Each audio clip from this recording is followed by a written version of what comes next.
All right, let's dive straight into one of the biggest ideas in economics, supply-side policies. Now, this is topic 3.7 of the OCR GCSE specification. And honestly, if you want to understand how governments try to build stronger economies for the long haul, this is it. Okay, so before we get into the how, let's talk about the why. What's the end game for any government's economic policy? What does winning actually look like?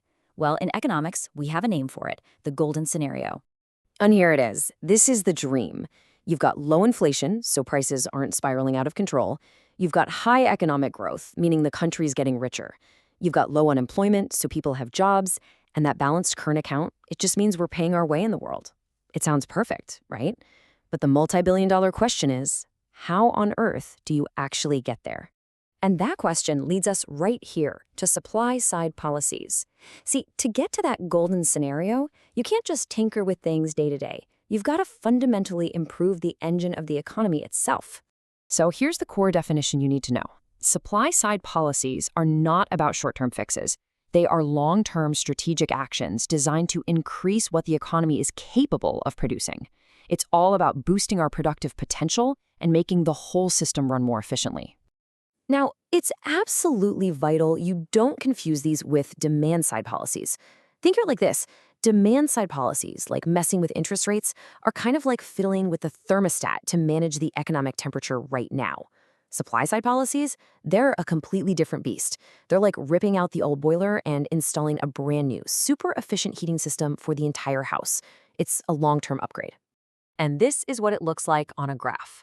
The whole point, the entire goal, is to shift that long-run aggregate supply curve, that vertical line, to the right. In plain English, what this means is that our economy can now produce way more stuff, more goods, more services, without causing prices to shoot up. This is the holy grail, non-inflationary growth. So what tools do governments actually have in their toolkit to make this happen? Well, they generally fall into two main camps, really based on pretty different ideas about how much the government should be involved. You've got your free market policies and your interventionist policies. Let's break them down. First up, free market policies. The core idea here is simple. Get the government out of the way. Let competition and the profit motive do the heavy lifting.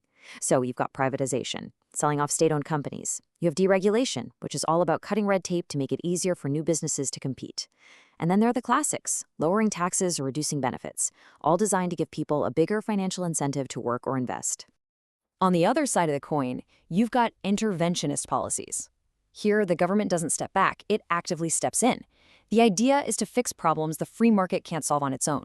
This means things like pumping money into education and training to create a more skilled workforce, maybe focusing on green skills for the future. It also means huge spending on infrastructure. Think about the UK's big push on things like AI infrastructure, designed to boost our growth well into the future. Okay, a huge heads up for your exams. It is not enough to just list these policies.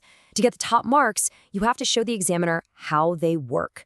You need to build clear, logical chains of reasoning that connect the policy to the final economic result. Let's build one together right now. So, chain 1, investing in education. Step 1, the government spends more on schools and training. Simple. So what? Well, step 2, this leads to workers having better skills, which makes them more productive. They can produce more stuff per hour. And the final link in the chain? Step 3, this means the whole economy's potential output, its GDP, goes up. See? A leads to B, leads to C. A clear, logical progression. And the result of that chain takes us right back to this diagram. The policy has worked. It has successfully shifted that aggregate supply curve to the right. We've literally made our economy more powerful. Let's run through a second one, this time for a free market policy, deregulation. Step 1, the government slashes red tape, making it easier to start a business. What happens next? Step 2, this encourages new companies to enter the market, which ramps up the competition. And the final outcome? Step 3, all this new competition forces firms to get more efficient and lower their prices to attract customers, so consumers get a better deal and the economy becomes more dynamic. So at this point, these policies sound like a miracle cure, don't they? But, and you knew there was a but coming, in economics, there is no such thing as a free lunch. There are always trade-offs, always downsides. We have to ask ourselves, is getting to that golden scenario really this straightforward? And those trade-offs are significant. Yeah, on the plus side, if they work, these policies can hit every single one of those big economic goals. But the downsides? They're huge. They can be incredibly expensive. There's always the risk of government failure, picking the wrong projects that end up being a waste of money. And what's more, some free market policies, like cutting benefits, can actually make the gap between the rich and poor even wider. But without a doubt, the single most important evaluation point you need to remember is this: time lags. This is the great political headache of supply-side policy. You can invest in education today, but you won't see a real boost to GDP overnight. It can take a whole generation. So a government has to pay the massive bill today for benefits that might not show up for 10 or 15 years, long after they're out of office. Let's just put a number on that cost. A project like the HS2 Railway, that's a classic interventionist policy, is estimated to cost over £52 billion. Now, that number represents a massive opportunity cost. That's a key economic concept. It's the value of what you had to give up. Just think of all the other things: new hospitals, thousands of teachers, or even tax cuts that could have been funded with that same money. And this brings us to the fundamental question we have to grapple with. In theory, we know these policies are essential for long-term health and growth. But when you factor in the eye-watering costs, the huge time lags, and all the political risks, are they a realistic plan to get to the golden scenario? Or are they just a beautiful idea that's almost impossible to pull off in the real world? That, right there, is the debate at the very heart of modern economic policy.